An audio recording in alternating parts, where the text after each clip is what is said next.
महत्वाची बातमी, मोदींना भेटून आल्यावर ठाकरेंना घाम आला होता अशी टीका मुख्यमंत्री एकनाथ शिंदेंनी केली आहे। मोदींच्या भेटीनंतर ठाकरे बाहेर येऊन 2 ग्लास पाणी प्याले असं शिंदे म्हणाले।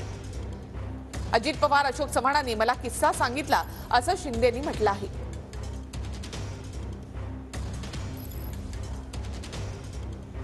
जेव्हा तुमच्या परिवाराच्या मागे काहीतरी तुम्ही केलेले कृत्य बाहेर यायला लागलं तेव्हा तुम्ही दिल्लीला गेले, अजित पवार आणि अशोक चव्हाण यांच्या बरोबर बाहेर काही विषयावर बोलले, नंतर आतमध्ये गेलात, मोदी साहेबांबरोबर बसलात, बाहेर येऊन तुम्हाला घाम आला, तुम्ही 2 ग्लास पाणी पिलं, हे मला आपल्या अजितदादा आणि अशोक चव्हाण यांनी सांगितलं। मी खोटं कधी बोलत नाही।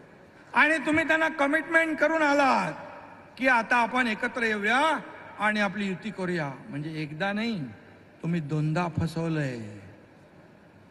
फसवलंय या महाराष्ट्रातल्या जनतेला आणि मोदी साहेबांना।